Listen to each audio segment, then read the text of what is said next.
Bonjour, je vous retrouve aujourd'hui pour ma vidéo parcours professionnel que je vous avais annoncé à venir sur ma page. Donc, nous allons commencer par la chose logique, les études.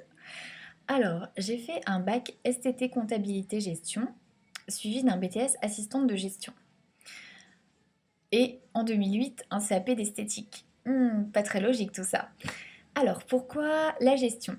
Parce que à l'époque, il y a une dizaine d'années, lorsque j'étais encore à l'école, ça n'est pas contre les personnes qui exercent ce métier, loin de là, mais tout ce qui était du domaine de la coiffure, l'esthétique, euh, même d'autres métiers autres que ça, euh, étaient par les profs et par certains parents vus comme des voies de garage.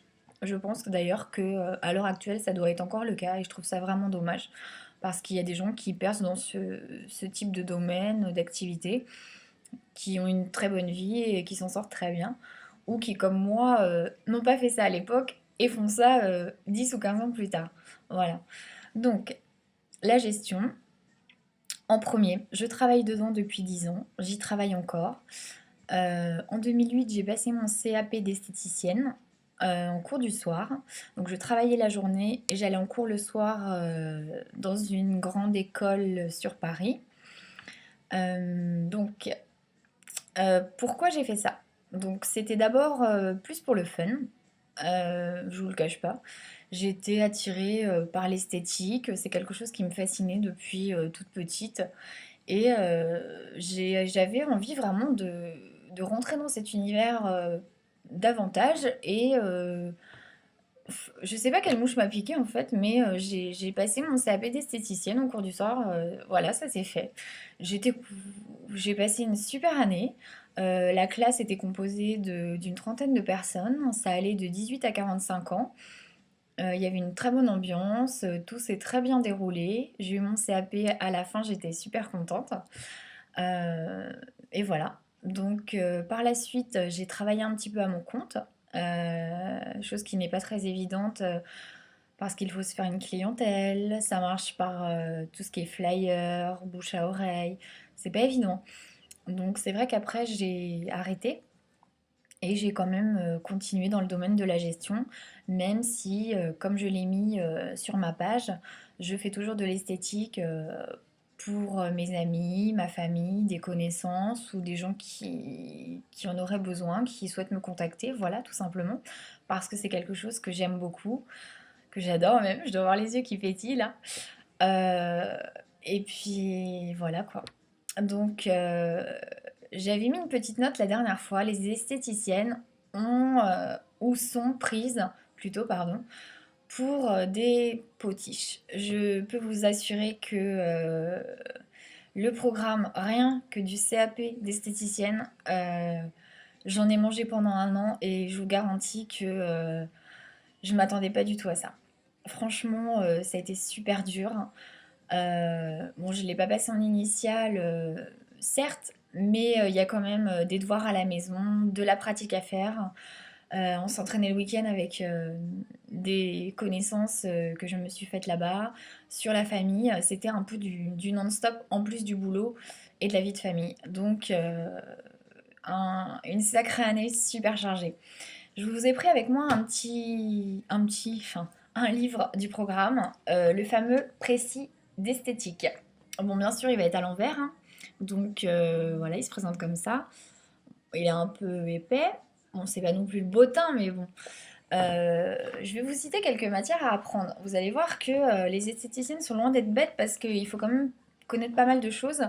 Honnêtement, quand j'ai vu le programme, je me suis dit, mais j'ai pas envie de devenir médecin, quoi. Enfin, j'ai pas envie d'être kiné non plus.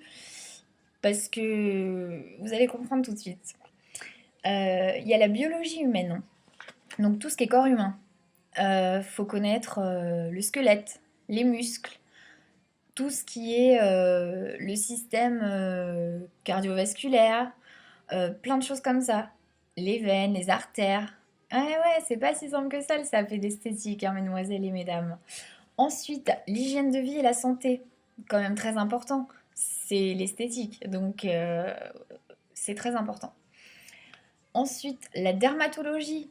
Et oui, Important également, quand on fait des soins, il faut connaître le type de peau et les différents problèmes que nos clientes ou nos clients peuvent avoir parce que on peut refuser un soin ou un maquillage à une personne qui aurait des problèmes dermatologiques. Donc il faut pouvoir les déceler. Donc c'est pour ça que je vous disais, je croyais que j'allais faire médecine, hein. Ensuite, tout ce qui est la peau, le bronzage. Donc là, la peau, un peu comme le corps humain, waouh, hard hein, à apprendre quand même, hein. Tout ce qui est physique-chimie. Alors je vous dis, quand on se remet dans les cours et qu'on n'a pas fait de physique-chimie depuis un bail, waouh, c'est super chaud. Mais on y arrive, on est tellement motivé, on a tellement envie d'avoir notre CAP que on se donne à fond et on apprend nos cours et puis voilà, ça passe tout seul. Un petit dernier pour la route. Réglementation des produits cosmétiques et les cosmétiques. Et ouais, faut connaître toutes les réglementations. Pourquoi il y a marqué ça, ça, ça sur tel et tel cosmétique, que ce soit le maquillage, les crèmes, tout. Alors je vous dis, franchement, le programme, ce petit livre-là, franchement, c'est de la note à côté de tout ce qu'il y avait.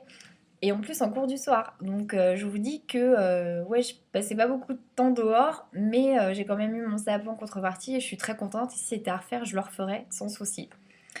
Donc ensuite, euh, maintenant, ce que j'aimerais faire aujourd'hui et ce qui est en projet, c'est de devenir psychosocio-esthéticienne. Donc c'est une formation que je dois reprendre parce que j'ai mon CAP d'esthétique, mais je n'ai pas l'option psychosociaux ou sociaux, parce qu'il y a psychosocio-esthéticienne ou socio-esthéticienne. Pourquoi ce métier?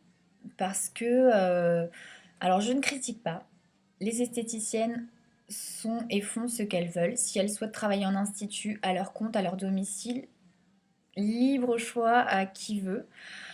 Pour ma part, j'ai découvert ce métier il y a quelques mois.